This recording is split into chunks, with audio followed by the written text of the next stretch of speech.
Beralih ke informasi yang lain, pemirsa, Parisada Hindu Dharma Provinsi Bali menggelar Pesamuan Madya ketiga yang berlangsung di Aula Kantor PHDI Provinsi Bali dan dihadiri seluruh lapisan masyarakat Bali. Pesamuan ini diharapkan dapat menghasilkan keputusan yang nantinya dapat diketahui oleh masyarakat terkait upacara yadnya, sehingga yadnya atau upacara yang digelar bisa berjalan dengan baik sesuai harapan masyarakat. Pesamuan Madya 3 membahas tentang filosofi Pancawalikrama serta berbagai larangannya. Acara dibuka oleh pengurus harian PHDI Pusat Dewa Putu Soekardi. Selain membahas masalah kerohanian, juga membahas ketatanegaraan yang menghadirkan pembicara dari berbagai kalangan. Seperti dari perwakilan Sabawalaka Parisada Pusat, dari Dharma Pepati Parisada Bali, ahli kalender, serta Ketua Paikatan Pemangku Pura Besakih. Sehingga hasilnya akan sejalan yang akan digunakan sebagai tuntunan di dalam pelaksanaan persiapan Pancawalikrama yang akan datang. Upacara Pancawalikrama yang diadakan setiap 10 tahun di Pura Besakih akan berlangsung 2019 mendatang. Sebagai upacara yadnya terbesar setelah Ekadasa Ludra, prosesi awal hingga akhir akan menjadi perhatian umat Hindu di Bali dan luar Bali. Hal ini perlu mendapat perhatian khusus tentang bagaimana mekanisme serta berbagai larangan selama upacara berlangsung.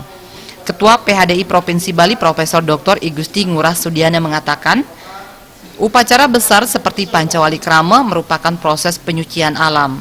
Oleh sebab itu, dalam Pesamuan Madya 3 nantinya dapat menghasilkan berbagai keputusan untuk kelancaran jalannya upacara. Pesamuan Madya 3 ini akan membahas tentang filosofis Pancawalikrama serta apa yang dibolehkan, apa yang tidak dibolehkan, dan apa yang harus dilakukan oleh umat Hindu. Itu yang akan dibahas pada saat ini, sehingga nanti apa yang dihasilkan ini akan nyambung digunakan sebagai tuntunan di dalam pelaksanaan persiapan Pancawalikrama yang akan datang. Dan 10 tahun Pancawalikrama dan 10 kali Pancawalikrama ada Ekadasa Ludra. Dan ini sangat penting sekali karena upacara Buta Yadnya dan Dewa Yadnya yang tujuannya adalah untuk mendoakan alam semesta, menetralisir kekuatan negatif alam semesta supaya khususnya Bali berbuah-buah alam semesta ini menjadi damai dan tentram. Salah satu narasumber dari perwakilan Sabawalaka Parisada Pusat, Iwayan Sudirte, mengatakan, dengan tema kerohanian dan ketatanegaraan yang digabung menjadi satu, diharapkan ke depan militansi dalam kerangka Dharma Negara dan Dharma Agama akan meningkat, sehingga umat Hindu paham tentang upacara yadnya yang digelar.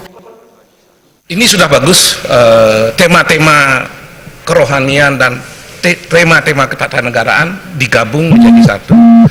Dan saya berharap dengan begitu, militansi dalam kerangka Dharma Negara dan Dharma Agama akan meningkat, militansi, tindih. Ditambahkan upacara Buta Yadnya dan Dewa Yadnya semuanya bertujuan untuk mendoakan alam semesta dan menetralisir kekuatan negatif di alam semesta agar menjadi tentram. Putu Ratna, Bali TV.